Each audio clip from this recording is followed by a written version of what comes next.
everybody. I'm Larry Ridley. Welcome to the NFL on EA Sports. As we head towards kickoff, two quarterbacks will be on the field today trying to push their team to victory. It's the Steelers going up against the Cowboys. With that, we'll send you out to Arlington, Texas.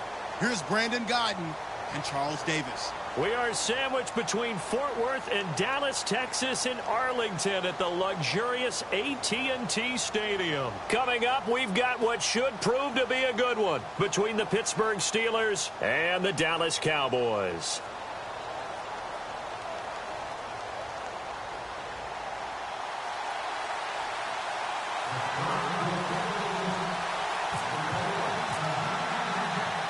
On to get us started now, the kicker, Chris Boswell. And we are underway from AT&T Stadium. This is fielded at the goal line.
I'm Larry Ridley, and this is the NFL on EA Sports.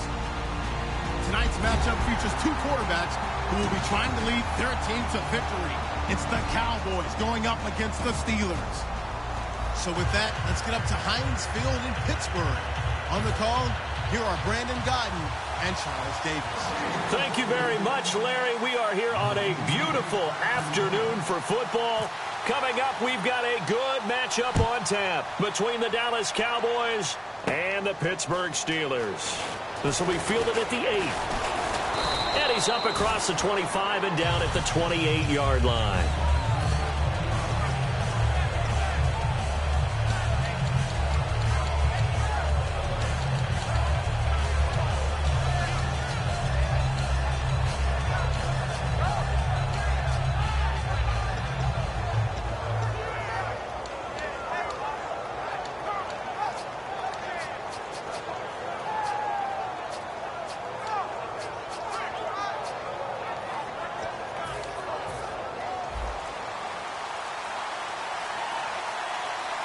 Play clock winding down. Now the first carry for Ezekiel Elliott. And he's brought down after a good gain. A good pickup there, a 22. So much of this game is still mental, still psychological. Yeah, we just saw a big-time run right there, but you have to believe he was dreaming about this last night in his hotel room before this one, thinking, hey, first time I touch it, let's go for some big yardage and set a tone. That's exactly what he got done.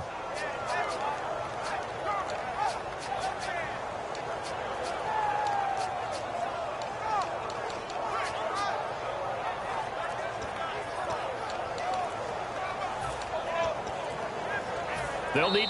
And now with a play clock winding down, Jason Garrett opts to take a timeout. They'll have 2 remaining as we step aside here in this first quarter.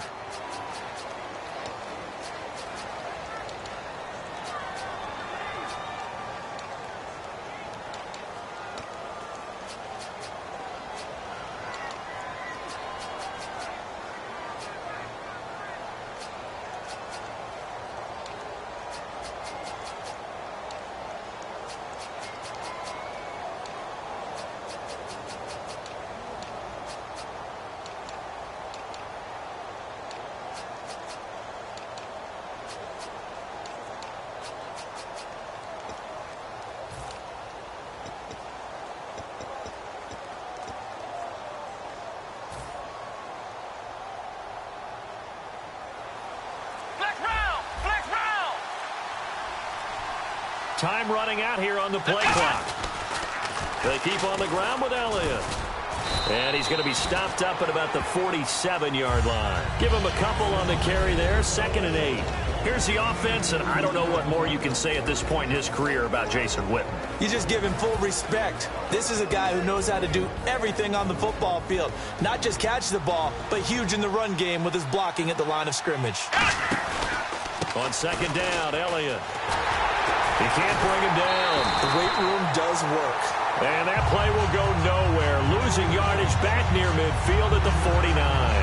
And the offense there, the O-line, everybody really on offense, they were just manhandled at the point of attack. Yeah, you could pretty much call them all out, couldn't you? Almost by name, right? That was a very tough sequence for the offensive line. But how about that defensive front creating a new line of scrimmage and creating a lost yardage possibility? 3rd and 11, 5 in the secondary now. Nickel look. Looking to throw. Prescott. Quick hitter here. It's complete. And he's able to get it to the 33. Good enough for a first down.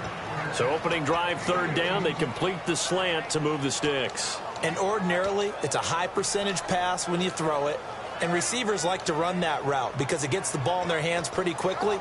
Just a couple of quick steps upfield, break towards the middle, the ball should be there, and then they can do some work afterwards.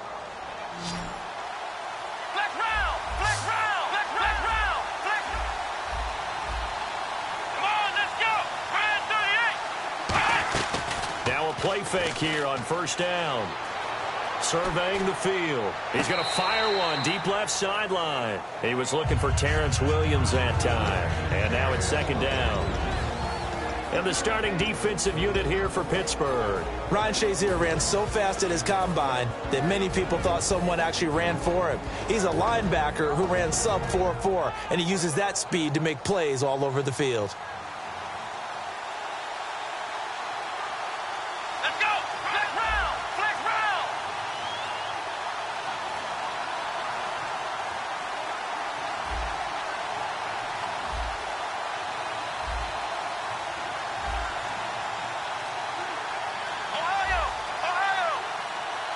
The play clock's running down.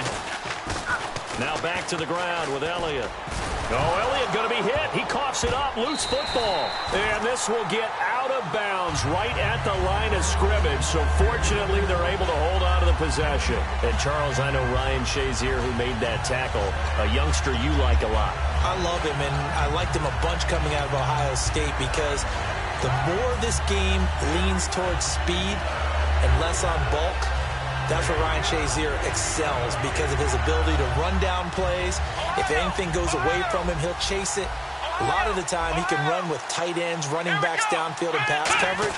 That only helps his outside linebackers like James Harrison and Bud Dupree get to the quarterback. And he's going to get the first down here as he's taken down at the 22. So opening drive, third down, they go with a slant. It works. And I'm wondering when the league's going to figure it out because everyone throws it on third down.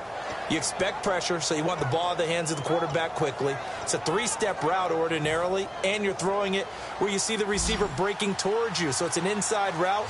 Everyone likes it, and it's executed very well. Let's go! 1-9! Ohio!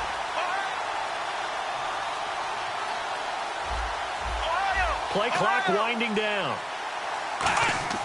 Prescott looks to throw on first. And this one complete to Witten over the middle. Now it looks like we got the big tight end still down after the last play. Well, you can bet that they would hate to be without his services. And now inside the red zone, the offense will operate. Come on, let's round! Let's round! Now Elliott. And not a whole lot there. He does get a couple, taking it from the 5 down to the 3. And, Brad, they went to a nickel defense, and that's a surprise this close to the goal line because ordinarily you use the back end of the end zone, the sidelines as extra defenders, and you want bigger people on the field to try and help against the run. Ohio! Ohio! Come on, let's go! 1-9! 1-9, let's round! Let's round! Prescott now on second down. And this is caught for a Cowboy touchdown. Terrence Williams from 3 yards out. And the Cowboys take it all the way down the field and score on the opening drive.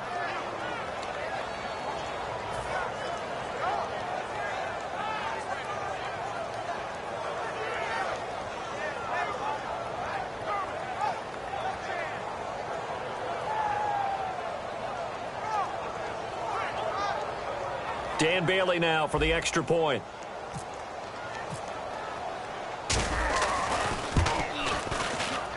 And this is up and good to make it 7-0 Cowboys.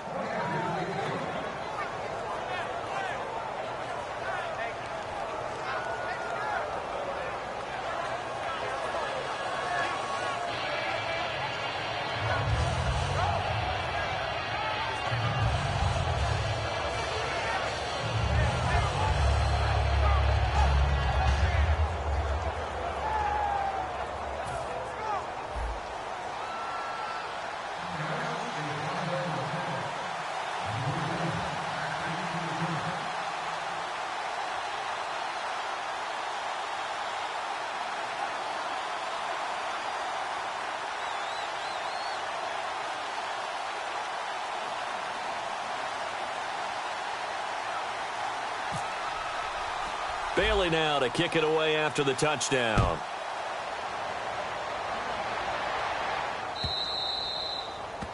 And the kicker commits the kicker's cardinal sin. He kicks it out of bounds.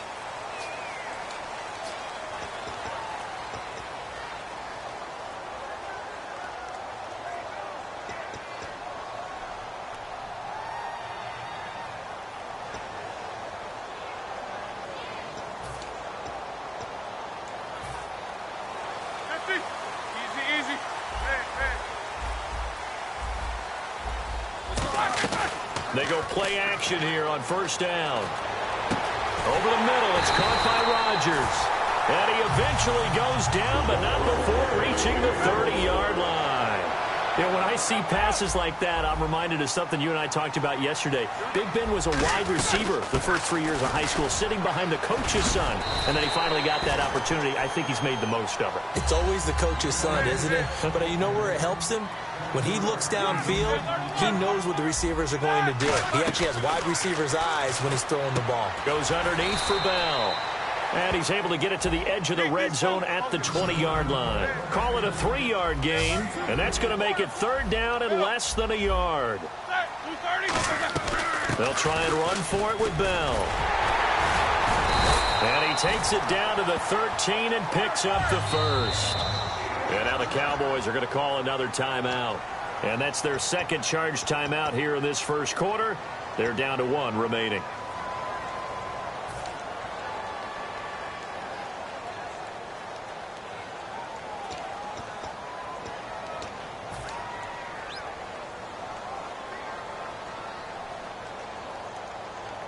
First down and 10 now for the offensive group.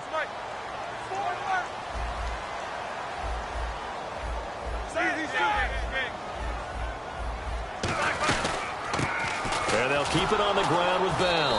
And he's going to be met at the line of scrimmage and taken down. That's going to go as a loss of a yard, and it'll be second down. So the myth has been shattered.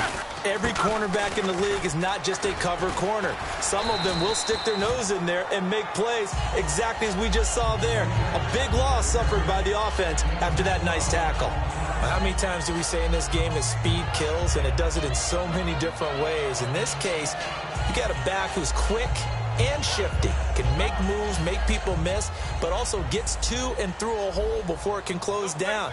That's some of the benefits of that speed, not just outrunning people in the secondary. That led to a... And he's into the end zone. Touchdown, Steelers. Ben Roethlisberger scoring on the sneak from a yard out. And the Steelers are an extra point away from tying this thing up. It's good, and we're all tied at 7 apiece. Back with Charles Davis, Brandon Gaudin. It's Steeler football to begin quarter number 2.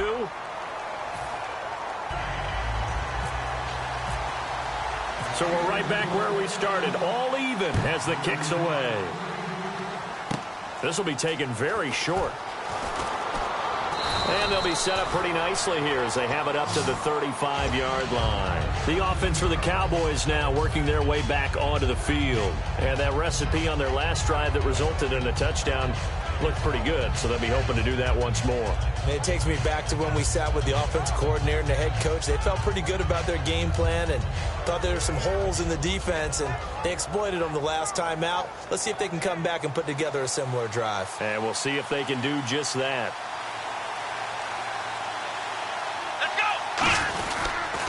They start on the ground with Elliott. Fighting him off. Just ran right through the trash. And he'll be brought down just shy of the 45. It'll be a pickup of 10 yards.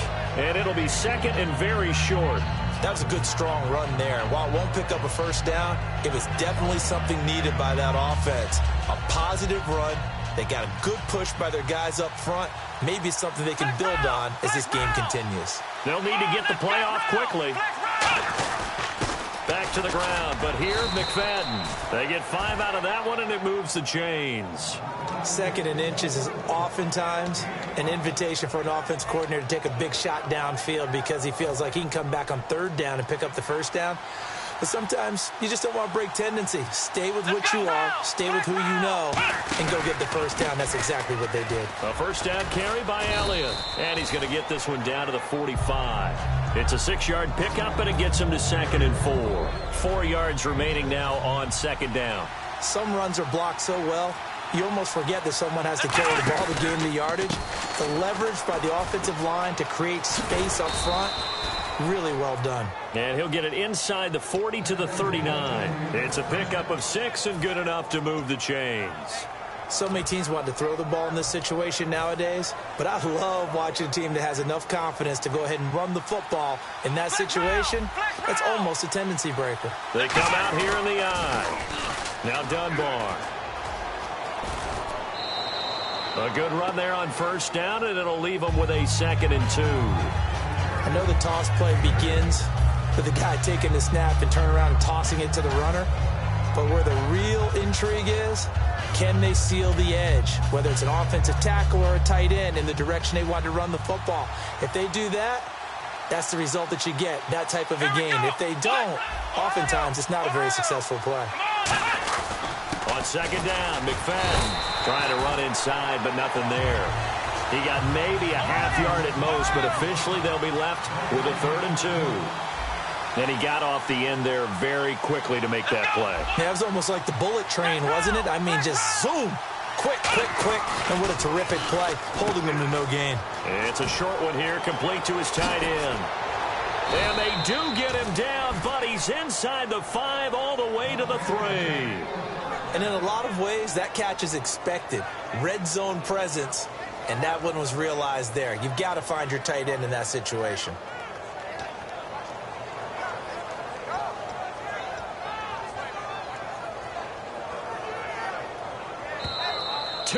minutes to play in a tightly contested first half.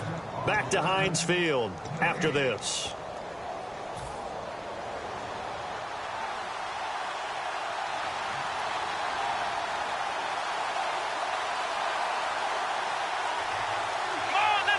First and goal at the 3-yard line now. They'll try to run it in with Elliott. And he'll keep working toward that end zone as he's down to about the... Now the Steelers put a stop to the action with a timeout defensively. It's just their first, so they'll have 2 remaining here before we get to halftime.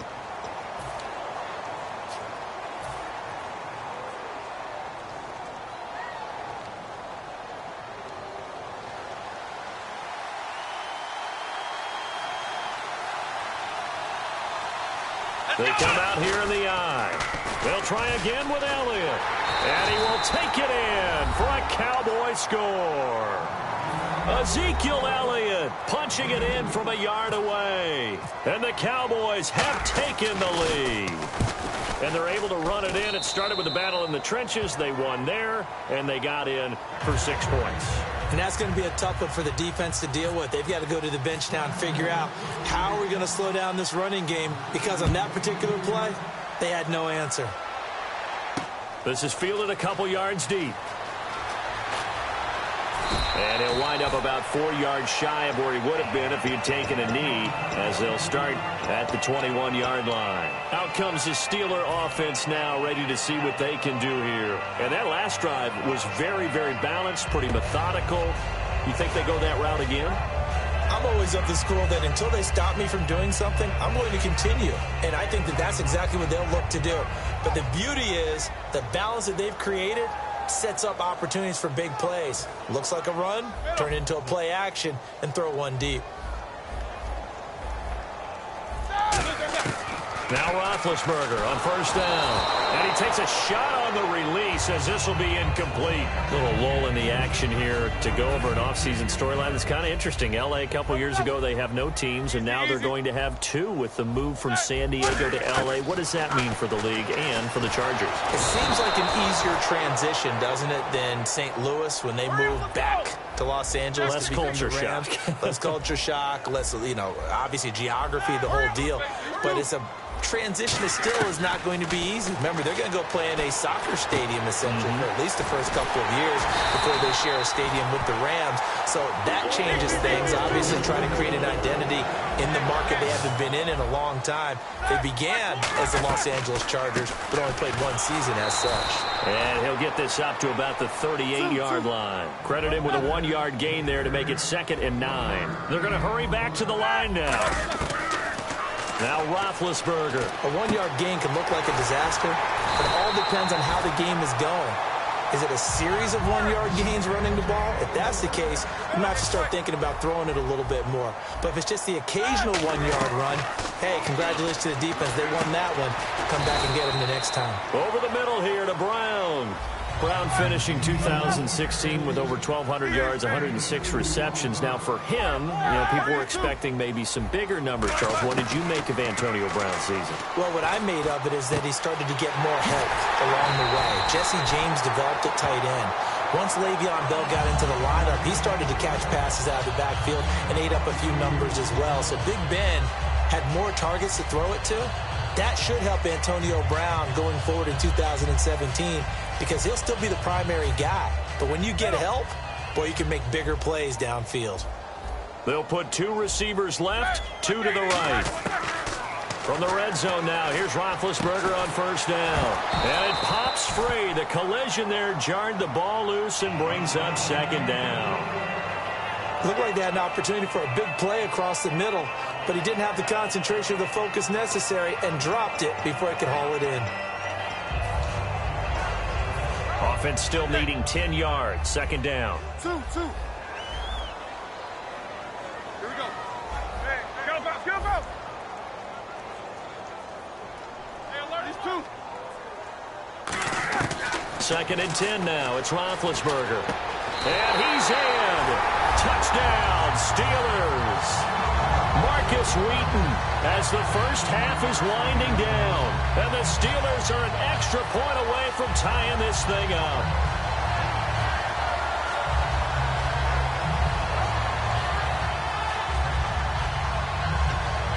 Boswell for the extra point. And we've got a good one brewing. We're all knotted up at 14.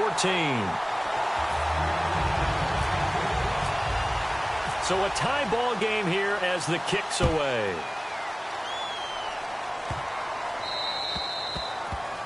Big mistake here by the kicker, kicking it out of bounds. The one that drives coaches crazy. Keep it in the field of play and let your guys cover. Black round! Black round! Here we go! Ohio!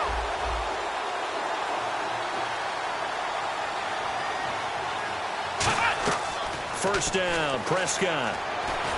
Drops it underneath to Elliott. And he'll go down right around the 47 this time. Now hold everything here. We're going to get a timeout by the offense. And with halftime on the horizon, they'll be out of timeouts from here forward. Offense staying ahead of the chains here, 2nd and 3.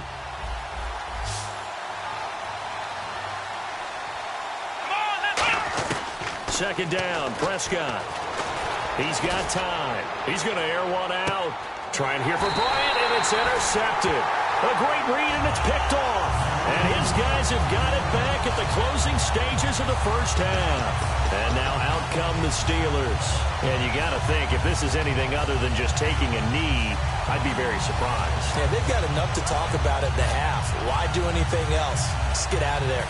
And unless this is a quick incompletion, this is likely the last play here of this first half. Final play of the half. It's Roethlisberger. And his throw is incomplete. So we've hit intermission. It's halftime. This is the NFL, and it's a presentation of EA Sports.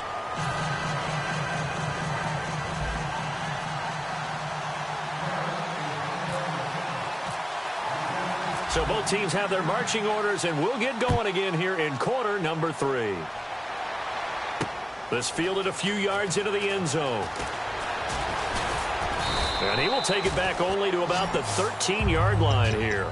The Steeler offense now with a football first here to begin the third quarter. First half showed us some pretty good offense. Tie game, we'll see what the second half brings. And it'll be interesting because I think both sides feel pretty good about what their offenses are doing. Got to wonder what adjustments are being made defensively to try and get a spark and maybe slow down the other side. But here, do you change up anything on this opening drive? Not offensively, you don't. You got everything going your way. You've probably prepared for maybe some change-ups you might expect, but overall, you like what your game plan's showing you. Left! Hurry up, let's go! On second down, it's Bell. And the window closes quickly. He'll only get up to the 22-yard line. Only a yard on the pickup, so a good situation on 2nd and 2. It's now 3rd and 1. On third down, here's Bell. And he's able to pick up the first before he's taken down at the 27. And 5 yards on the play there as the drive will continue. 3rd and 1, partner. No need to be fancy there. Just use some force and move forward and pick up the first down. So the offense has it 1st and 10. Let's go now. Now a play fake here on 1st down. He's going to look deep down the field. This is caught inside the 15. It's a big play. Roethlisberger to Brown. 61 yards. There's no doubt about it. That's just one of the best connections in the league.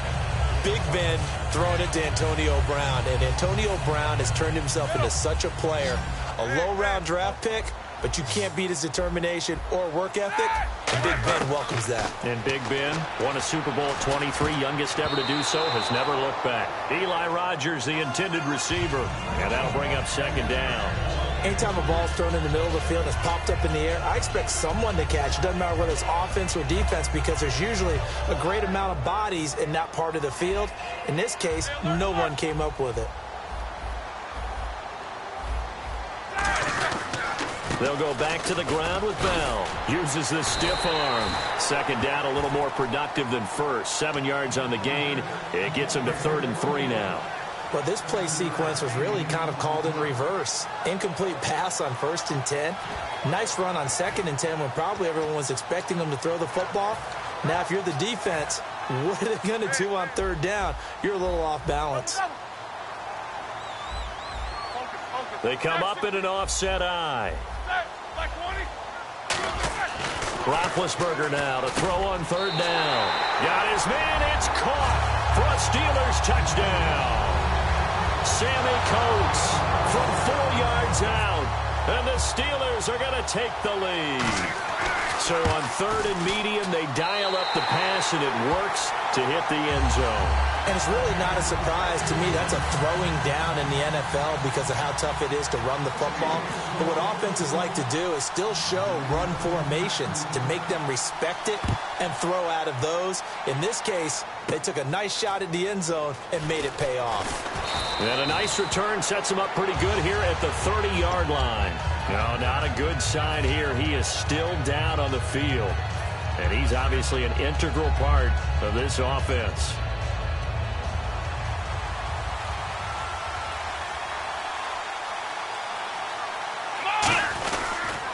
They'll try and get the running game going with Elliott. And he'll scratch out only about a yard up to the 32. Lawrence Timmons, the linebacker, there to get him down. Tough day. Tough sledding right there, and it's been that way the entire game. Not a whole lot of room to ramble for him. Yeah, you're right. It's been that way all afternoon. Didn't get a whole lot better there. Here we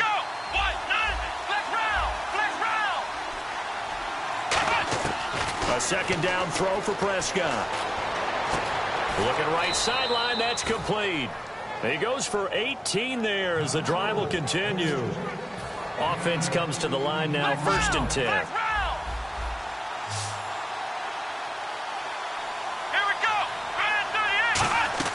They go play action here on 1st down. He couldn't quite hold it. Got hit. Ball pops out. Incomplete. That incompletion, Charles, gives me a chance to put you on the clock real quick. NFC teams last year that did not make the playoffs that might make a push this coming year. Well, 3 that come to mind right away that we thought were going to be in 2016. Minnesota, remember the start they got off to before that didn't work out so well for them. Arizona, we thought they were a lock to be in the playoffs. In fact, many of us called them Super Bowl contenders. And Carolina, the defending NFC champs going into last season, they didn't make it. So I think that all 3 could return to former glory. I'm going to give you one way off the pace here. You ready? Let's go. The Los Angeles Rams. Ooh. They get the young quarterback going, and that defense continues to live up to expectations. They can make a real strong push in the West. They've got the D, you're right. They just need the O. The Steelers insert their nickel defense on 3rd down. Yeah, they add a DB. Room here to run.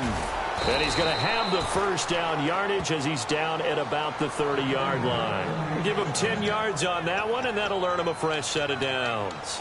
Whenever we meet with coaches and they always talk about wanting to establish running the football, it's oftentimes with a good tight end who can control the line of scrimmage and the point of attack, and they're becoming harder to find because the colleges are giving us a whole lot of receiving tight ends, former wide receivers who can run, not necessarily block very well. In this case, though, we saw 2 tight ends on the field, both of them with the ability to block, and they ran the ball successfully behind that power set. So they're operating in the red zone.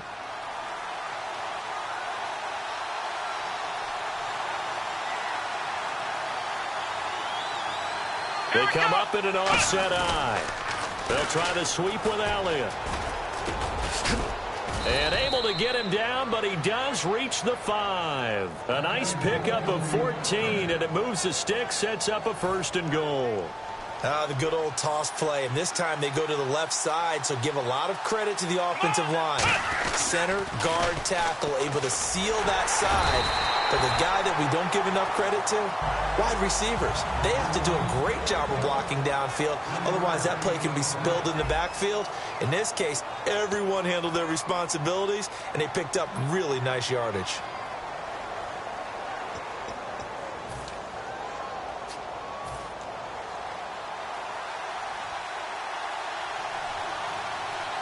They come out here in the eye. 2nd and goal from the 2-yard line. They'll run for it with McFadden. And he'll get in. Touchdown, Cowboys. Darren McFadden taking it in from a yard out. And the Cowboys are an extra point away from tying the football game. And an important one that is, as we are tied now early in this 4th quarter.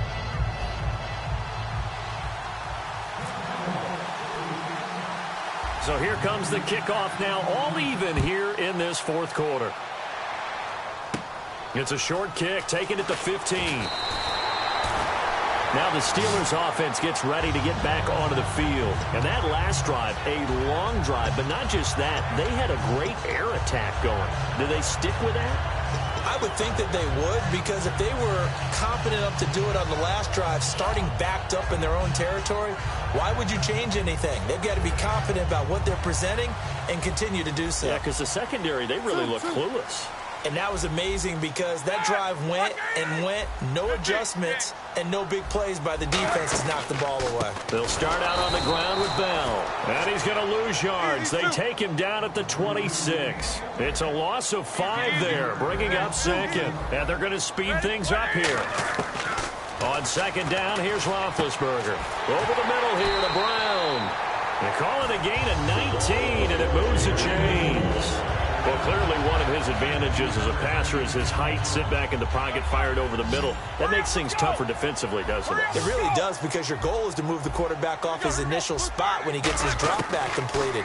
But when you have that type of height, he can stay in there. If he's willing to take the hits and just fire over the top, which saves him time and actually completes a play a little bit quicker than it normally does for a quarterback that has to slide and find open space to throw. Looking to jam the receivers at the line here. Press coverage look defensively. Possible run anticipation here as the D-line sandwiches together. Now a first down carry by Bell. And nothing doing. He's immediately taken down at the line of scrimmage. Just a yard on the first down carry, so it's 2nd and 9. Partner, we know today's NFL is really built around the guy throwing the football. But these short runs, they still pay dividends because they can take their toll on a defense and they can add up as the game goes along. You control the clock, you control the ball, and that way you often control the game. And that's one of his advantages of a passer, is that now with his height, setting back there in the pocket, firing it over the middle, he can really see everything clearly. It is, and I know that other quarterbacks get it done different ways, all right? You don't have to be his height to make a great play. But what he does is he takes away having to make those slide steps in the pocket to find angles to throw the ball through. He just throws right over the top of it because he can see everything, and sometimes that saves time and gets the ball to a receiver quicker. And eventually brought down, but it's near the 5 at the 6. Looking to speed things up here, going with some tempo. It's really come into vogue to talk about the different gaps that the defense tries to attack in an offensive line. And most of the time we're talking about blitzes. How many times have you heard double A-gap blitz?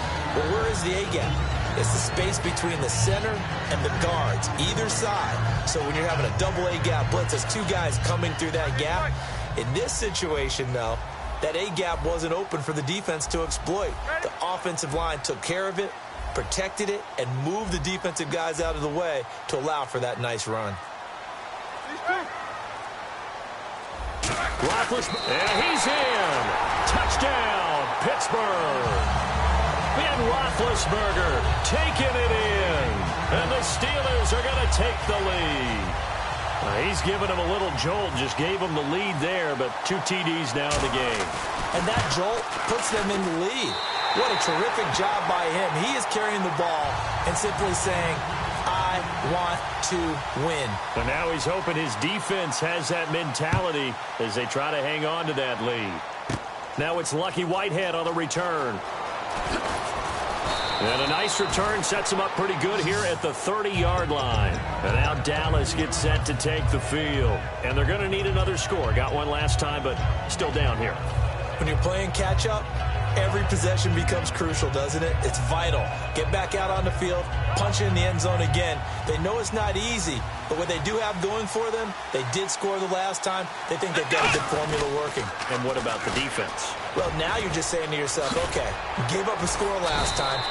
What adjustments do we need to make to slow them down now and get the ball back for our own offense? Is it more pressure? Is it more zone? What do they have to do? They're trying to figure that out themselves. We'll see if they can figure that out right here.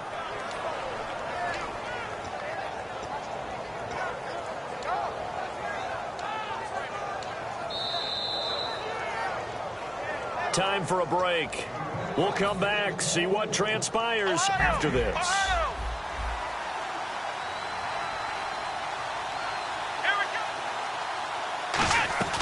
Off play action to Elliott. Here's Prescott.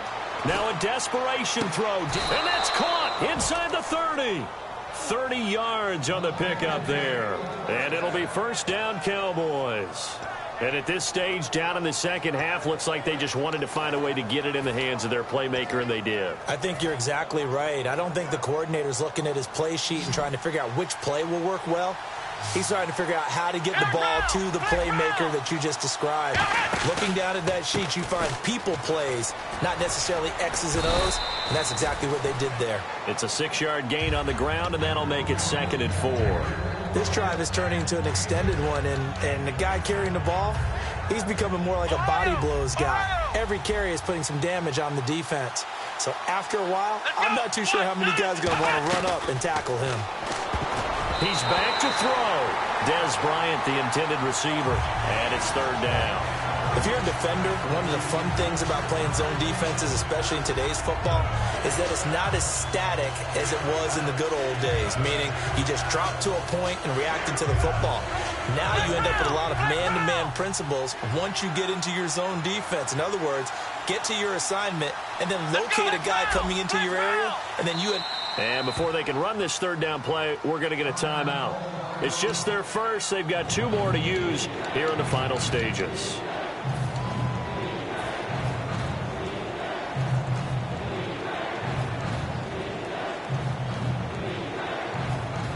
Third and 4. Ohio! Ohio! Let's round! He'll look to throw. And incomplete. The contact made the ball roam free and brings up 4th down. And he's certainly not a guy that drops that football very often. Indeed, because that's a bit of a surprise. I know he's in the middle of some traffic and people, bodies all around him, but he usually has the focus to haul that one in.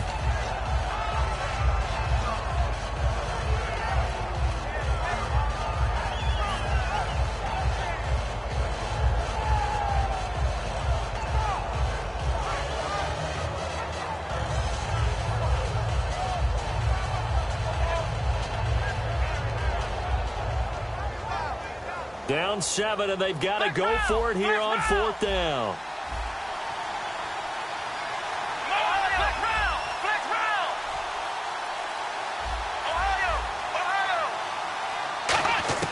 Desperation time. Prescott on 4th. He completes it to Bryant. It'll be a gain of 18 on the play. And the decision to go for it pays off. They've got a 1st and goal. Now the Steelers put a stop to the action with a timeout defensively. It's just their first. They've got 2 more to use here in the final stages. And here comes play number 6 on this drive. Let's go! They go back to Elliott. He's been busy. And he is going to lose yardage here. So a loss of 5, and it'll be 2nd down. So while the offense has had it. And the Steelers signal for another timeout. That'll leave them with just 1 remaining in this 4th quarter of play.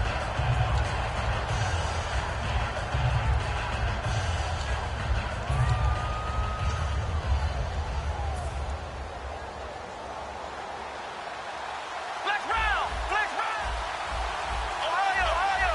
Ohio! Let's go! Back to throw. And it's caught. It's a touchdown. So they rally here in the final minute, and they're an extra point away from tying this game. And while it appears the heavy lifting was accomplished by scoring the touchdown, they're still down 1. That extra point is not a gimme. Here we go now as we get set for a big 2-point conversion. Here we go! Grand 38! Ohio! Ohio! They'll try and throw for it.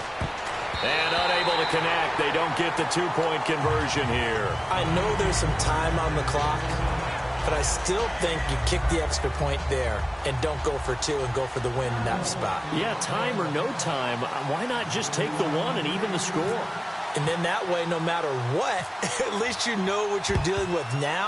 It's a whole different strategy. You got to decide whether you're going to onside kick or just try and play defense and get the ball back. Well, 4th quarter, they felt like they needed the football back. Unfortunately, they couldn't get it. And I know we brought analytics into the game, and someone has said here that the data says that when a team's expecting an onside kick, 80% of the time, the team expecting it, they do actually recover the ball, which is what we saw here. I just wonder if that number is much more of a anecdotal type of a number. Kind of like when the coaches tell us, well, when you score on special teams, 93% of the time you win the game. I'm still waiting to see that number is empirical. They come up with one running back. That's Bell. He's going to get the football. And he'll take this one down to about the 40. Just a yard on the pickup there, and it'll bring up a 2nd and 9. Well, they held him to. And now the Cowboys are going to call another timeout. That'll be their second, so one more chance to stop the clock here, and we'll be back.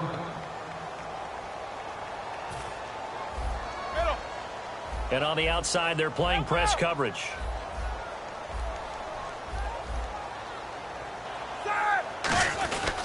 They'll try and run some clock now with Bell. And he stopped immediately there. Now hang on here. Timeout called by the defense. That'll be their 3rd and final stoppage here as we step aside. First down marker at the 31. It's 3rd down. Let's go. They'll go again with Bell. And they'll be inside the 35 now at the 34-yard line. And Mike Tomlin going to roll up the sleeves here and say, let's go for it on 4th. And that looked like some pretty easy yardage there right up the gut. And he's a guy that has some height to him. So when you don't have to drop a shoulder or create or get through contact or trash, makes it a lot easier to stay upright, see the field, and make a run as we just saw there. Down to the final play. That's where we win in this one, a dramatic finish. And I know that the field goal was going to be pretty long.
everybody.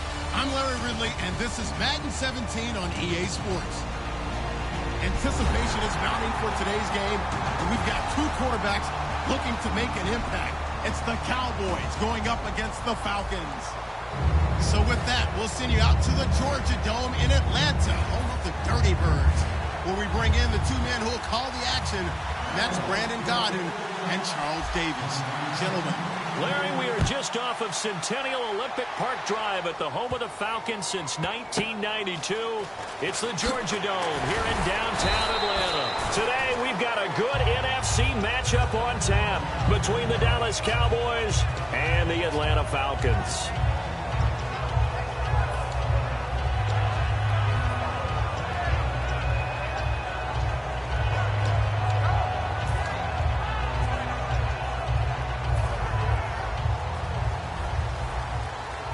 Looks like the defense in press coverage here. They come out here in the eye. Now a play fake here on first down. Looking for Jones, and it's intercepted. Picked off Byron Jones. And he'll bring this one back to the 29. Brandon, when we sat with the offensive coordinator and the head coach and talked about how they wanted to begin this game offensively, they talked about their script, didn't they? 10 to 15 plays, the first 10 to 15 they had on their script. Nowhere on the script was there throwing an interception, I have to believe.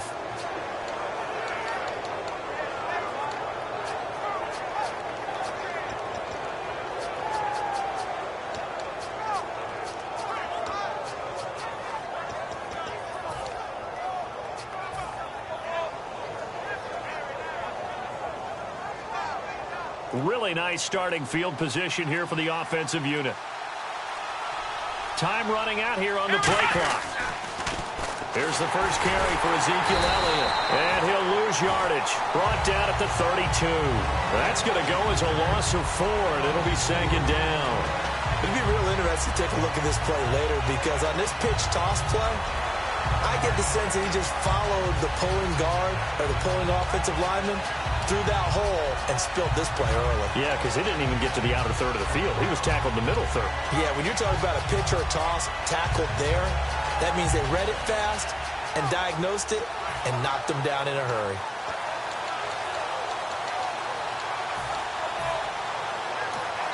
And with the play clock winding down, we're going to get a timeout. They'll have 2 remaining as we step aside here in this first quarter.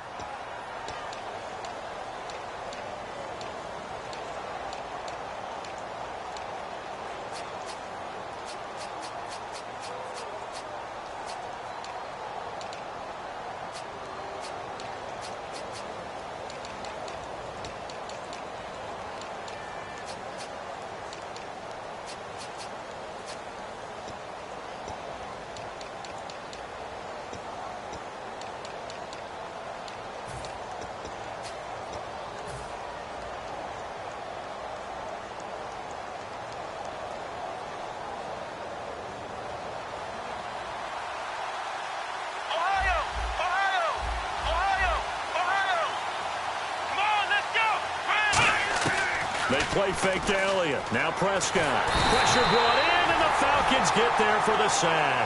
They'll wind up losing 10 on the sack, and it'll lead to a 3rd and long.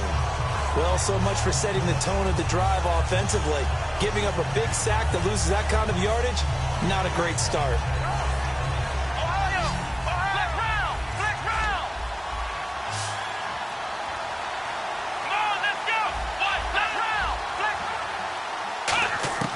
Third and long for Prescott. He's going to fire one deep over the middle. And incomplete. He can't hang on. Would have been a nice catch. Instead, it brings up a 4th down. And when all else fails as a defender, when you're not there in the coverage, your best friend is exactly what we saw there. A big play shot taken by the offense. Unfortunately, it ended in a big drop.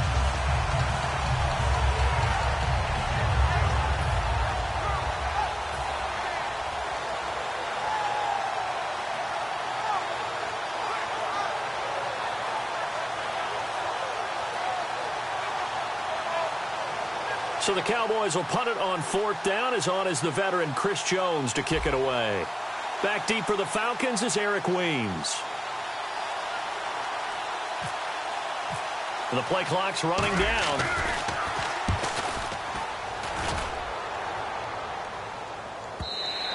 And not what he was hoping for there, as this will hit in the end zone for a touchback.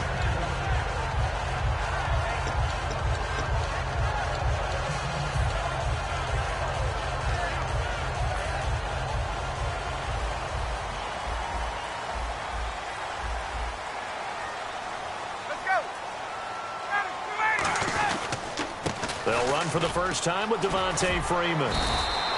And he'll find some space up to about the 25. Give him 5 on the carry there, and it'll be second down.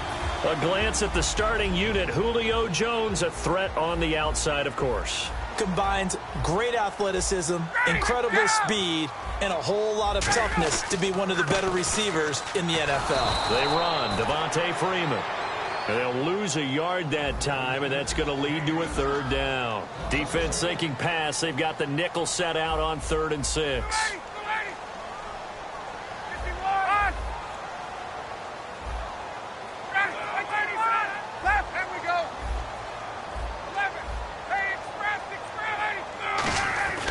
On 3rd down, Ryan. He's just going to dump this one off to his fullback out of the backfield. Call it a 1-yard gain on the play, and it'll be 4th down. I wouldn't be surprised to see the next step in utilizing this position is to actually utilize more of a scat back in this spot, because we saw the catch there, right? He made it, but he's a bigger, stronger guy, maybe not quite as elusive as maybe someone else you would put there. Yeah, didn't get the big yardage there you might out of a smaller back.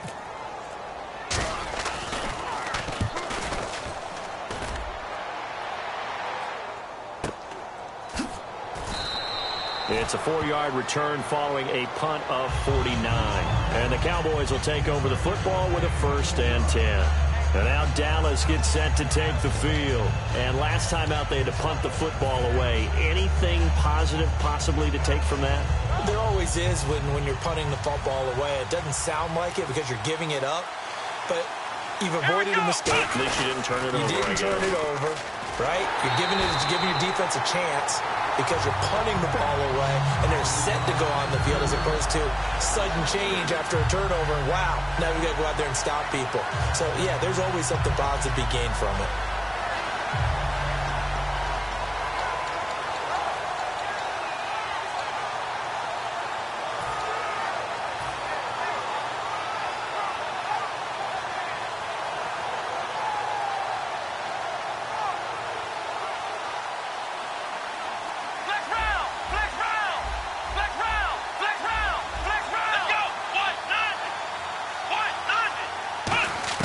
A second down throw for Prescott.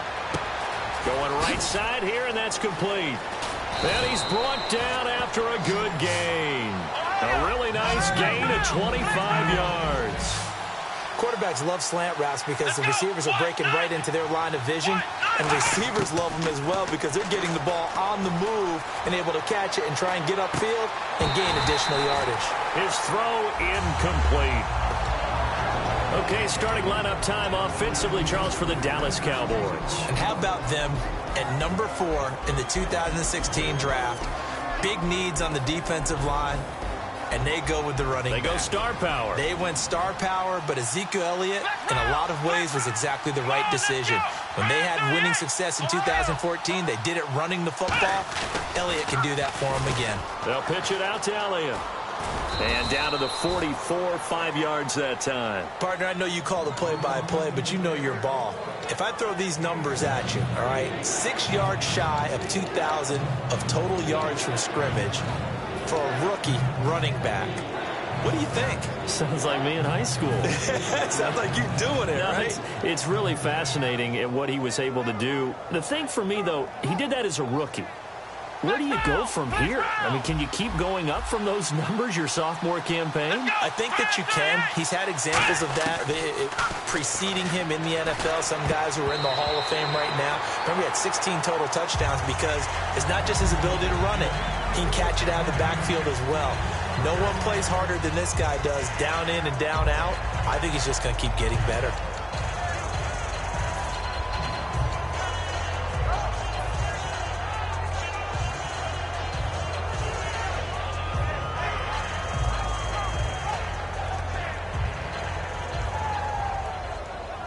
NFL teams last year, a little under 50% on fourth down conversions. This is a bit tougher.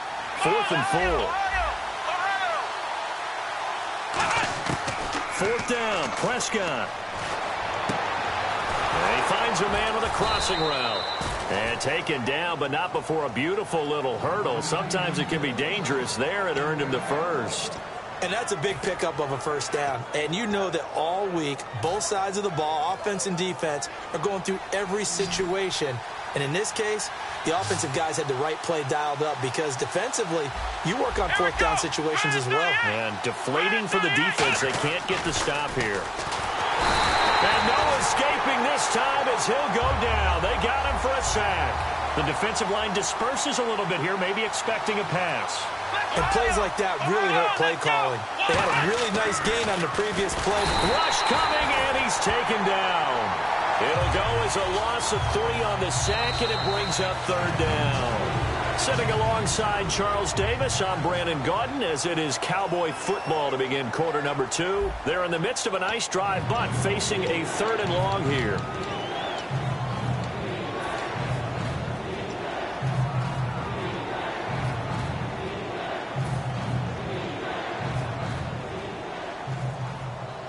Ninth play of the drive now on 3rd and a country mile. Looking to jam the receivers at the line here. Press coverage look defensively. Prescott now. He's going to fire one deep, middle of the field. Oh, and this ball's tipped and intercepted. A great read, and it's picked off. And not much on the return there. He'll take it only up to the 9-yard line. So out come the Falcons now. And the last drive, their first drive, 3 and out. What changes here, if anything? I think it's making sure the guys that you trust the most with the ball, the biggest playmakers you have, that they touch it on this possession to try and get things moving. So get it to the horses. Without a doubt. They're the ones that typically end up in the end zone. And not great starting field position here for the offense. And the D-line pinching together, must be expecting the run. And it pops free. The collision there jarred the ball loose and brings up 2nd down. Let's look ahead for a quick minute. We don't have the schedules yet for next year, but what we do have are the 5 international games that will be played, 4 in London and then 1 again in Mexico. Jacksonville, Baltimore, Miami, New Orleans, Cleveland, Minnesota, Rams, and Arizona. Those in London, and then Mexico's going to get a great game. The Raiders and New England. Yeah, you're exactly right. And just think about the ones in London. Remember, they're splitting them between the 2 different stadiums in London, so they get a different flavor in all of these places. But Mexico, for the 2nd straight year, the Raiders are coming to town. That should be a whole lot of fun. Should be a ton of fun and a very good matchup.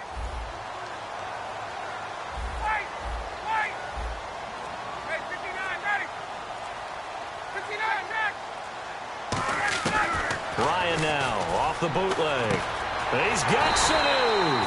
And he gets the first down here as he's taken down at the 24. And when you're playing a quarterback with some experience and some moxie, you enter the danger zone when you decide to blitz him, because if he's able to diagnose as he did on that play, he can hurt you downfield. He reads defenses so well, doesn't he? He really does, and the best part about that play for him, I don't think that was his primary target. I don't think so either. I think he had the read, figured out where the blitz was coming from, and went to a secondary target for a really nice gain. And when you watch Devontae Freeman run the football, you can almost close your eyes and hear him running the football, can't you? Because people just scatter. I mean, you know, when he goes through a pile, it moves in a positive direction for him. I just love how hard he plays the game. 1,000-yard season. He had 11 touchdowns last year.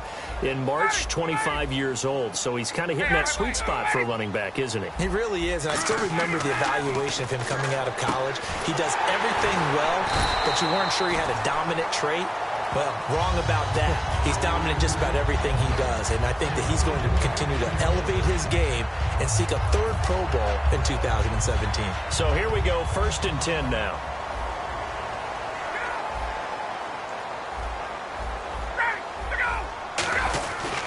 Now Ryan going to give it to Freeman. And he takes this up right near the 45-yard line. 5 yards is the tally on first down. That brings up 2nd and 5.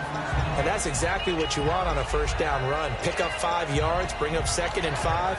The defensive line, though, they've got to figure out a way to out-leverage the guys up front because the offensive line is winning at the point of attack.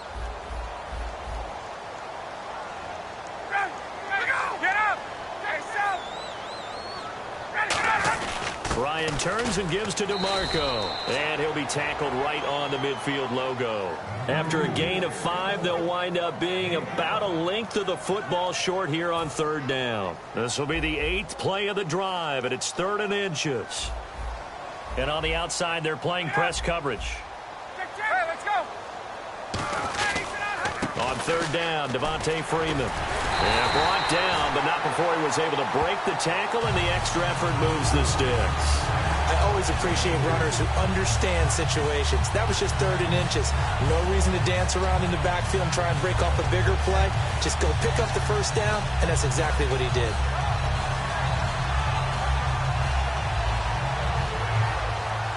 And a new set of downs here after picking up the first on the ground. So an entertaining first half, and now we have hit the 2-minute warning.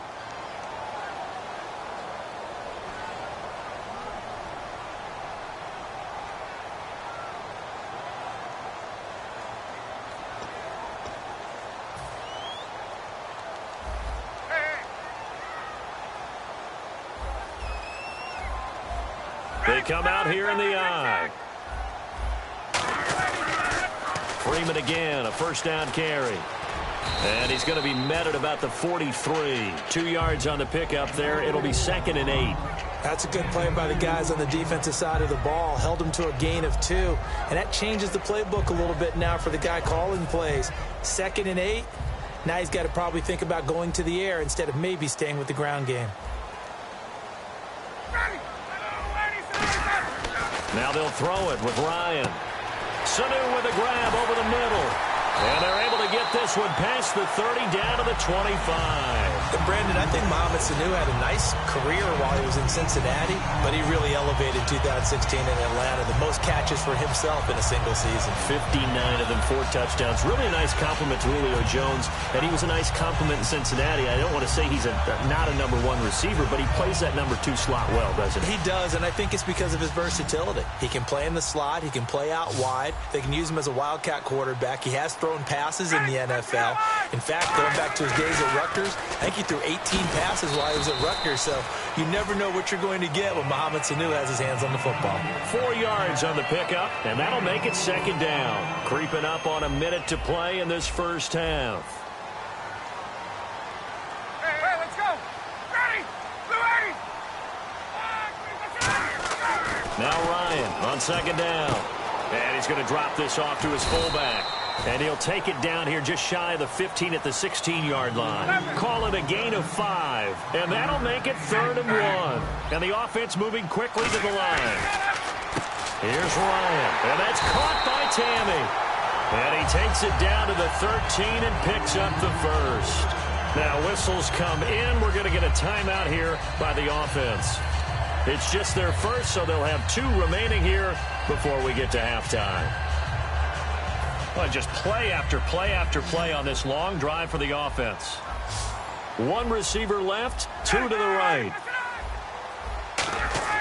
They'll throw on first down with Ryan. And this one brought in by Sanu. The completion good for 3, and it's 2nd down. Looks like the defense in press coverage here. And now they're in the hurry-up. An ex-teammate used to tell me all the time, I hate experienced quarterbacks because no matter what, you really can't hide what you're doing. And I think that right there, he knew right away where the... Now hold everything here. We're going to get a timeout by the offense. So that means they're down to 1 remaining here as we head toward halftime.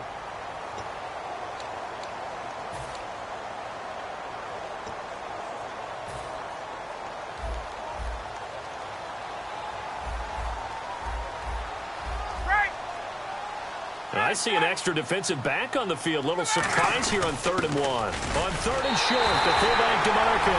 And he gets in. Touchdown, Atlanta. Patrick DeMarco in the final seconds of the first half. And the Falcons are in for 6. It's good, and that gives the Falcons a 7-0 lead.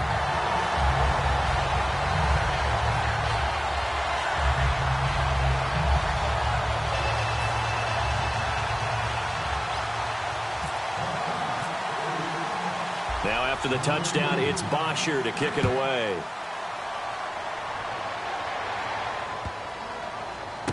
This is taken just shy of the 10 here.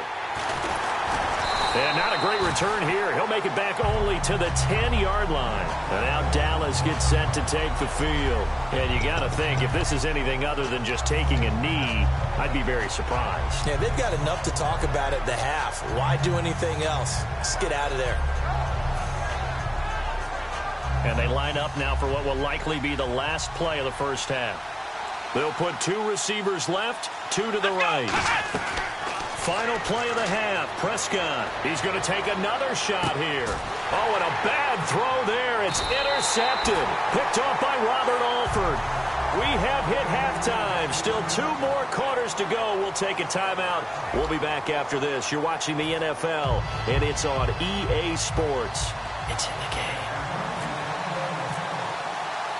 Both teams appear ready for the fight ahead, and we resume action here in quarter number 3. This will be taken short. And an excellent return there as he's up to the 35 and make it the 40-yard line. Out come the Cowboys now as they'll go on offense first here in this third quarter. And last time wasn't pretty. 1 play and an interception. We'll see if they can do better. I want to see if they want to go ahead and throw the ball again now on this drive after what happened on the last one. Throw it on the first play. Give the quarterback some confidence. See what happens. Second half starts with a carry by Elliott. And he'll lose yardage on the play back at the 37-yard line. A loss of a full 3 yards, and now it's second down.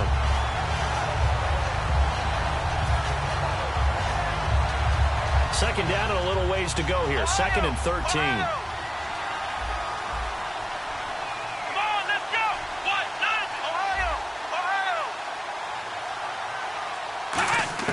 Prescott now on second down.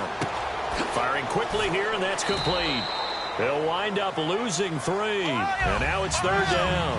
A pass for negative yardage, obviously no good. Maybe he shouldn't have thrown it, or maybe he shouldn't have caught it. I think we were seeing it at the same time, weren't we? Maybe you let that one go, right? Because you can see the lost yardage about to develop. But that goes against every instinct of a receiver. They're taught to catch everything. So it's really hard to be mad at him and yell at him for trying to make that play. He's got to be kicking himself right there. His team's already picked off 2 passes. That would have been the 3rd in the game. And, boy, they've really played well attacking the football.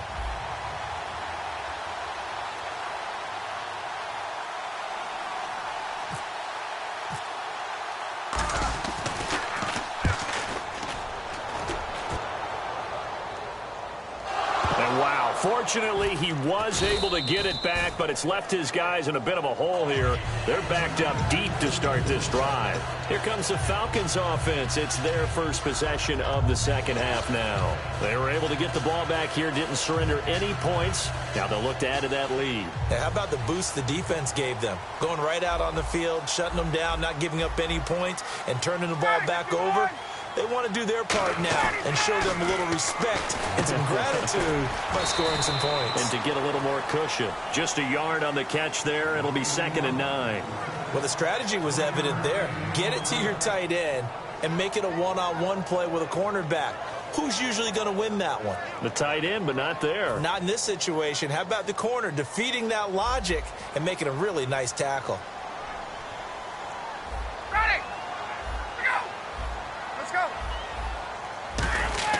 On second down, Ryan.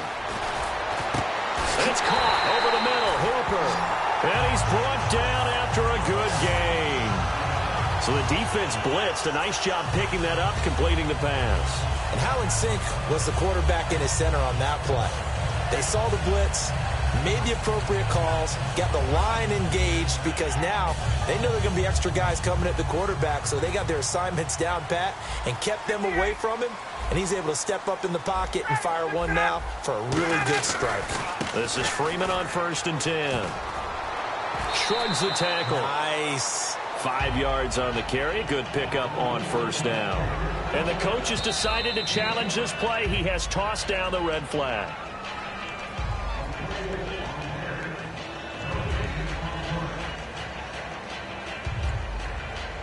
The head coach relied on his eagle eye in the sky to make the right call and was told to challenge it, and it looks like it's paid off. And from a coach's standpoint, when you throw that flag, it's probably a pretty tense moment. Here it pays off. Yeah, you have that little bit of indecision. You throw it where you feel like you're right, and then you think, uh-oh, did I get it right? In this case, they can celebrate.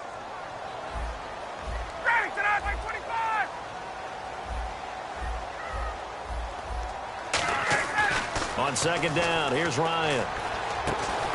And the hit jarred it loose. It's incomplete. He was looking for Mohamed Sanu there.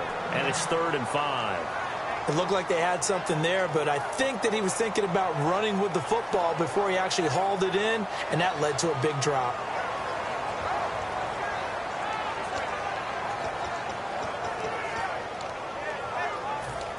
Incomplete pass on second down. Let's see what the offense draws up here on 3rd.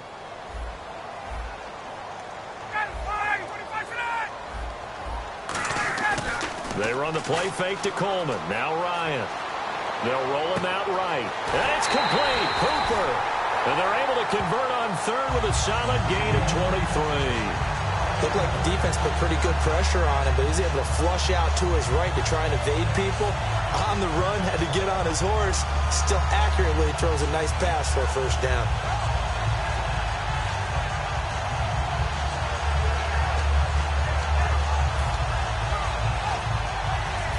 Fresh set of downs here.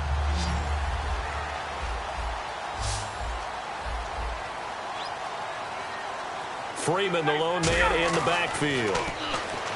To throw is Ryan. That is caught right at the 10-yard line. Touchdown, Falcons. Jacob Tamme, 33 yards. And the Falcons will add on to their lead. Boy, it's nice to have that big, reliable target you can go to. Each and every time. A lot of people see that position as a fallback. Throw it to them when all else fails. Not at all. This guy can make plays, and that's exactly what he just did. Yeah, play here for a touchdown.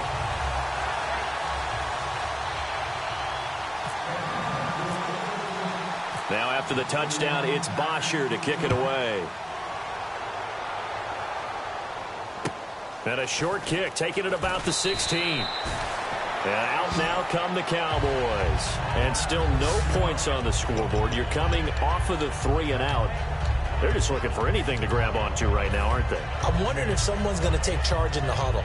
You know, we always look to the quarterback, but sometimes it's another player on the team, a star, a veteran, someone with some excitement and energy. It's like, all right, guys, let's shake things up and let's go, because they still have an opportunity to make things happen. Shake it off. All right, different topic here. 2018, the Super Bowl, traveling north, far north to Minneapolis. Early predictions for that one. Who you got? Well, you know, everyone's still waiting in the NFL for a home team to play in its home stadium, right?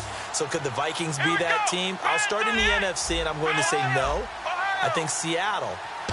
Starting to get near that maybe last run with their defense. But Earl Thomas returns. I like Seattle coming out of the NFC. How about you? Well, I'm actually going to take a Dallas Cowboys NFC title run. I think that they came so close this year, probably most talented going into next year. I like that one. Well, in the AFC, I'm going to go with a team that if they improve their defense and their quarterback stays healthy, they could be that team, the Oakland Raiders. Okay, I'm going dark horse. Cleveland Browns. Let's go. Hey, from worst to first. On any passes in the middle of the field, anyone who's going after the football is going to be conscious that it's probably going to be contested, and often physically. Sometimes that leads to drops. Second down now after the incompletion.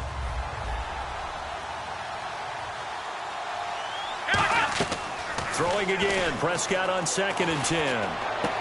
He finds his target, Terrence Williams. 15 yards through the air on a first down. And they're going to hurry back to the line now. Here we go. A first down throw for Prescott.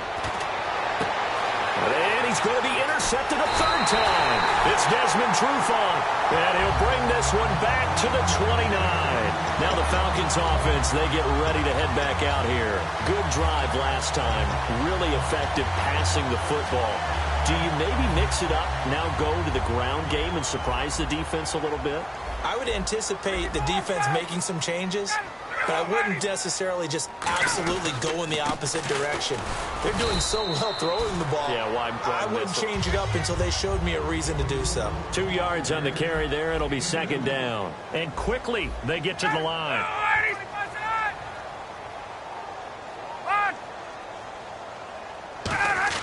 Now Ryan on second down. To the sideline, and oh, a nice catch there.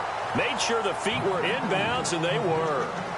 If you're running out route, it's likely you're going to end up near the sideline. And what did we just see there? Toe tap. You got it. The benefits of practice. Toe tapping, foot dragging, picking it up, and making sure it was a catch. And he's got the first down yardage before he's brought down at the 42. It's a 9-yard gain, and it keeps the drive moving. On third down, that's a good job of situational football and understanding where the first down marker was and getting there. Now a play fake here on first down. He's got time in the pocket. He's going to loft one deep left side here. That's going to be knocked away and incomplete. The Pro Bowl wideout Julio Jones, his intended receiver. And that'll bring up second down.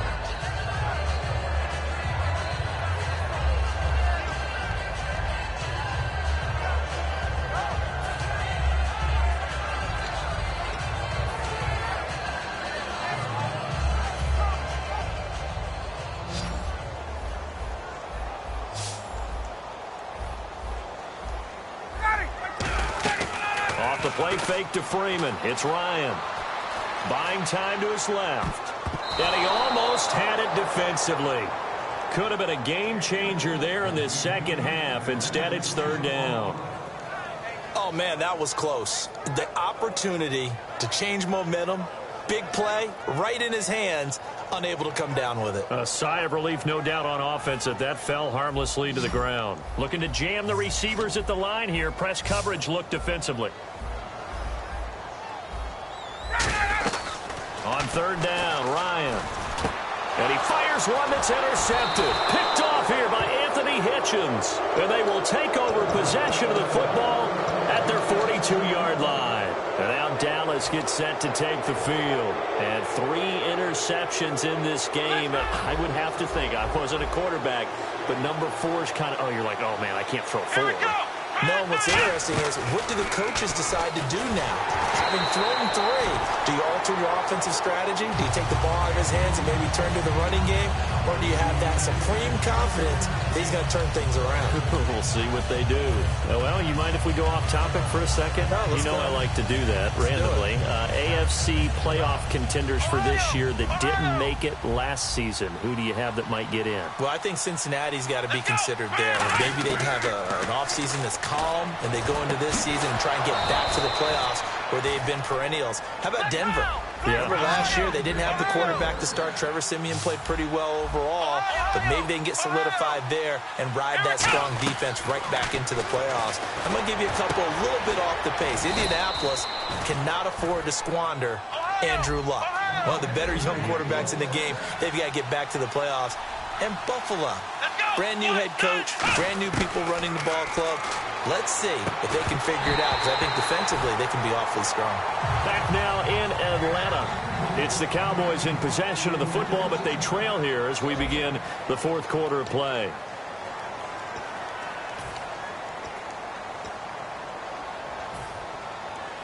Unable to connect on the first down pass play. Now it's second down. They come up in an offset eye. And again, it's Prescott. And Dez has got it. Dez Bryant for the Cowboy touchdown. Dez Bryant, a 5-yard touchdown. And the Cowboys draw a bit closer. Well, that's about as quick of a passing touchdown as you'll ever see right there. Everyone has a section in their playbook called the quick game. That was a super quick game. Out of the hands of the thrower, bam, right to the receiver, successfully for a touchdown. How in-depth is that quick game part of the playbook? It's pretty in-depth because people want the ball in the hands of the quarterback into the playmaker's hands downfield as fast as possible. There are a lot of plays, a lot of options involved with that. Bailey now to kick it away after the touchdown. This is fielded at the goal line. And he'll take this up past the 20 and down at the 22-yard line. Atlanta now coming out on the field. And following the interception, we'll see what they can put together on this drive. I can hear my old college coach right now. He always used to tell us before every game, the team making the fewest mistakes will win. What they're hoping is that last mistake is their only one of the game. Coaches, that's all they talk about, turnovers, right? Minimizing those and maximizing opportunities.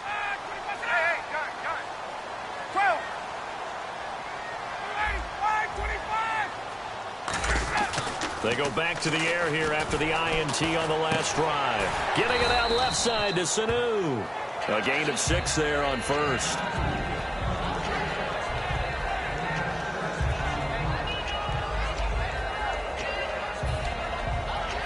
So they complete the pass, and now they face a second down. 59, ready. And now a 10th carry for Freeman. Just a gain of a yard there, and now it'll be third down. And in this situation with the lead fourth quarter, they're liking keeping the ball on the ground, I'm sure. That's just smart football, but you know the defense has to know it as well. They've got to stop them here. So now we're going to see that loading the box in a big way. 6, 7, 8, 9, whatever it's going to take, puts a little bit more pressure on your big offensive line. 5 yards is the pickup there as that extends this drive. And how about that on third down? So many different directions an offense can go. Throw it out wide to the receivers, get it to their speedy running back. They changed up everything and handed it to the fullback, and he surprised them all and picked up a first down. Now whistles come in. We're going to get a timeout here by the offense. It's just their first. They'll be down to 2 remaining as we step aside here in the fourth quarter.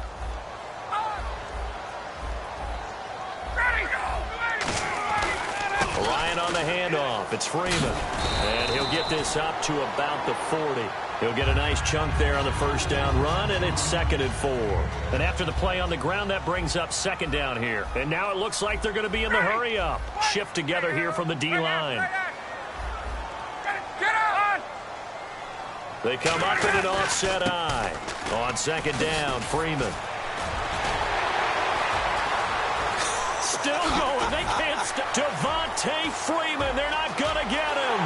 And he just falls short down at the 1-yard line.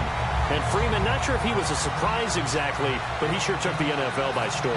But when you talk with his team, they'll tell you they saw this coming. They knew he had the talent. They were just ready to turn him loose on a full-time basis, and he took full advantage of it. And now one of the most electrifying runners in the game today. 21. They come out here in the eye. They'll look to run with Freeman. And this is going to result in losing yardage. They're driven back to the 8-yard line. That's going to go as a loss of 7, and it'll set them back for 2nd down. They're going to hurry back to the line now. Now they'll throw it with Ryan. And this is caught for a Falcon touchdown. Jacob Tamme, a beast in the red zone with his 2nd touchdown of the game. And the Falcons will extend their lead.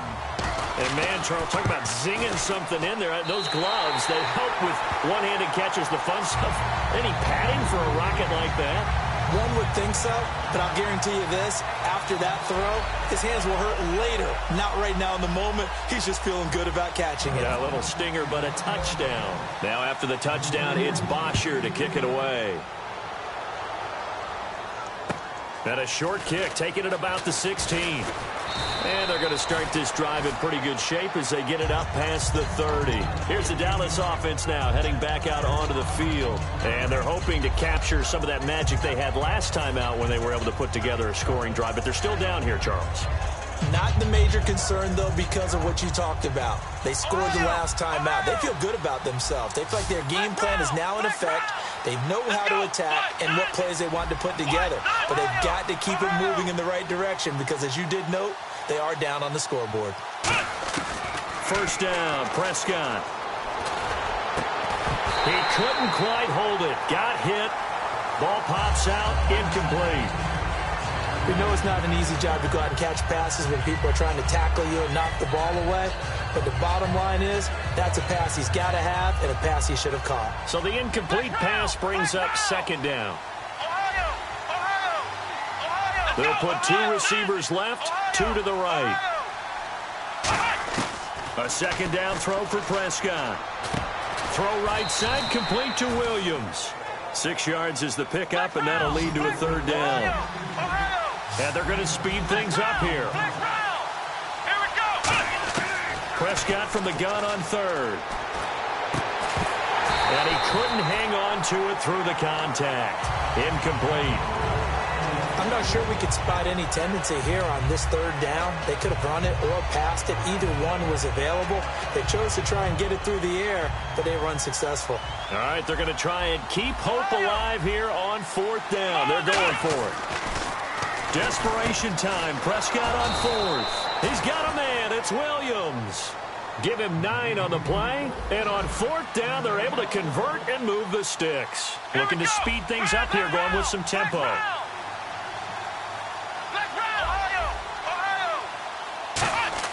On first and 10, Prescott. And his throw here's incomplete. He was trying to hit Darren McFadden out of the backfield. And it's second down. It's a tried-and-true formula, and I don't think it'll change for as long as we play football. If someone's trying to throw the ball and you can put pressure on them and make it tough, that's only going to help your defense. Yeah, he sensed being hurried. He got rid of it before taking the hit, but incomplete. Come on, let's go.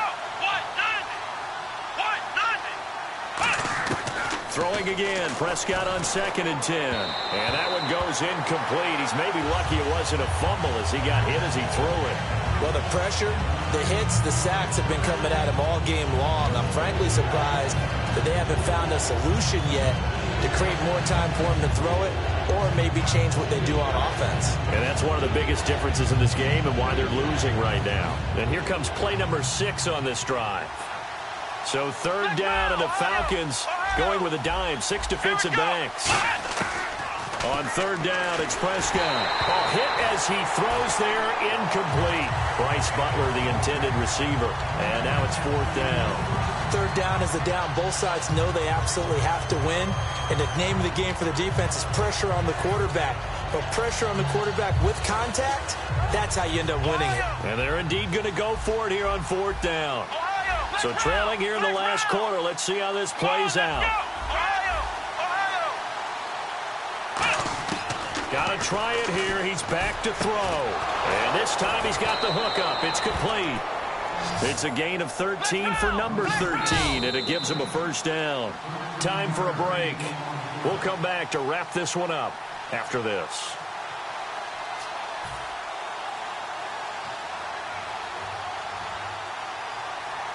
Now the offense lining up first and 10.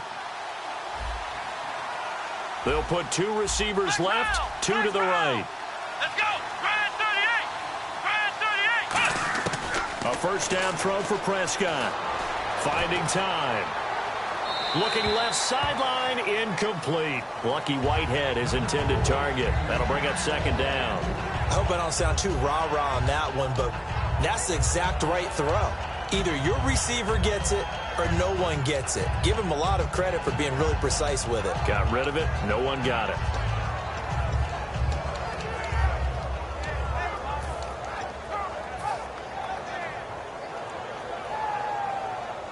Second down here after the incomplete pass.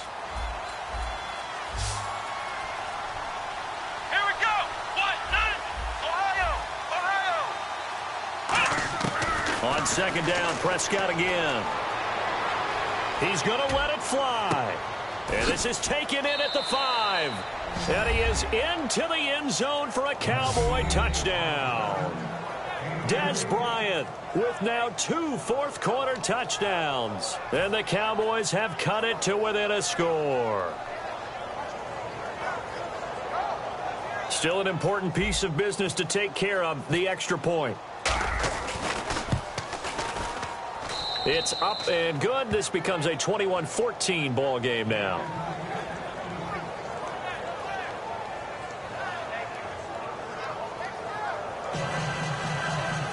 So a 7-point game. They'll need a recovery, the touchdown, and an extra point to tie.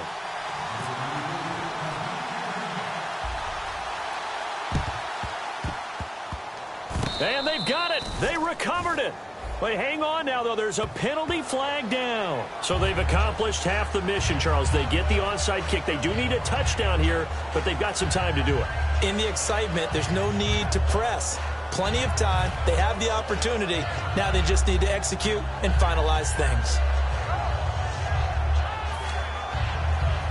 And they'll start this drive with very good field position.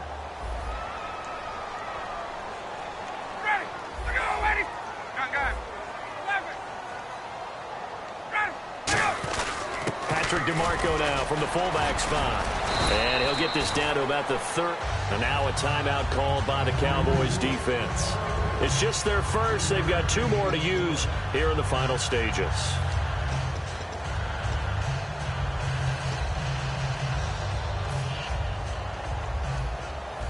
And on the outside, they're playing press coverage.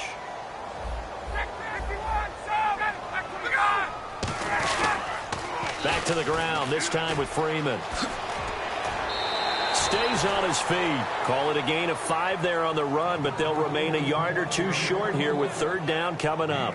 Offensive linemen love creating space for their guys carrying the ball, but when that guy also breaks tackles and creates extra yardage, they almost feel like he's one of them, and they really embrace him.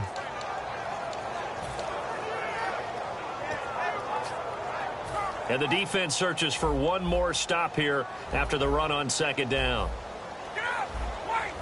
Looks like a nickel set here defensively on 3rd and 2. Yeah, maybe expecting a throw. Freeman. And he's going to have a 1st down here as he gets this one to the 17-yard line. 9 yards on the pickup there, and it keeps the drive alive.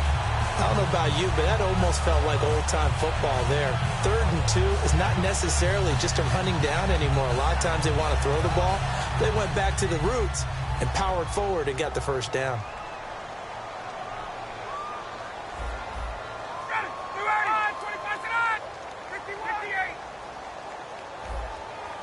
Sanu, the man in motion left.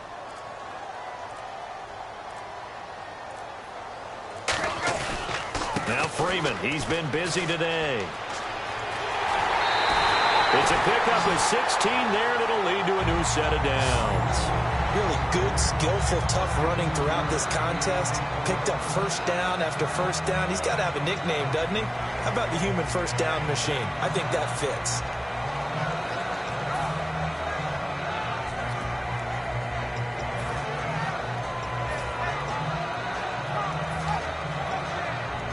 So the run gets them the 1st, and now they operate with a fresh set of downs.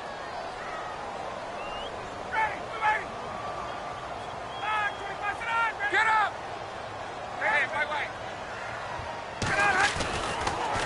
They'll run here with Freeman.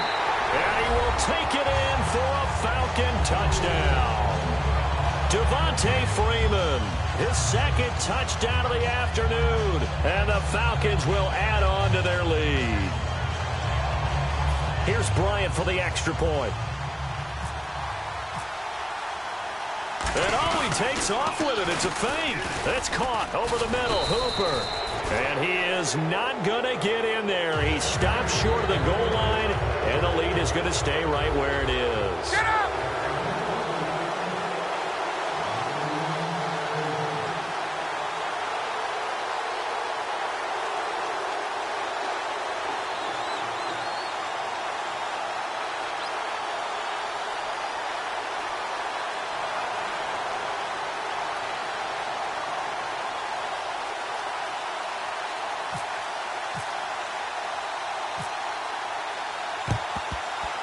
And the Cowboys are able to recover. And that's why you have your hands team out there on the field. Those are the best guys ready to make that play.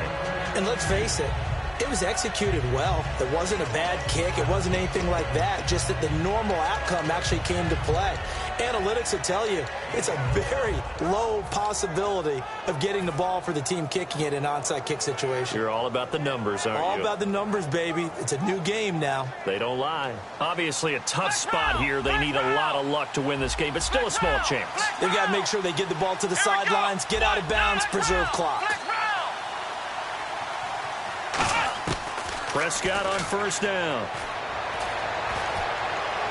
And unable to connect on the long pass. It falls down incomplete. Cut me out, partner. Was that incomplete? That was on a deep ball to Dez. And that's a surprise. The way he attacks the football in the air, it's always surprising to me when he doesn't complete a pass like that. So they're still at the original line of scrimmage here. Second down and 10.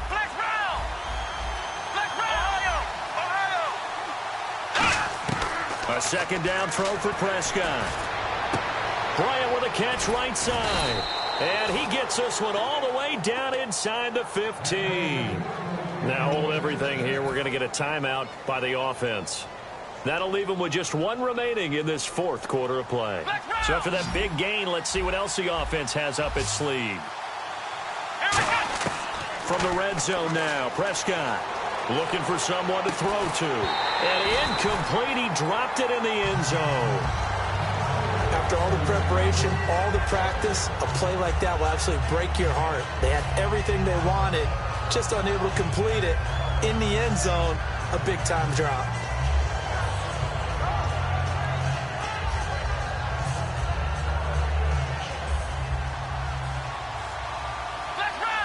They'll put two receivers left, two to the right. And again, it's Prescott. And he can't hang on. That's definitely going to be one he wishes he had back. Incomplete in the end zone. My high school coach, John Ford, used to say all the time, if you're in a bad situation, laddie, don't compound it with a bad decision as well. And I think that's what we just saw there. Harassed in the pocket. He throws into double coverage anyway. He called you laddie? He called me laddie, and that was the nicest thing he called me.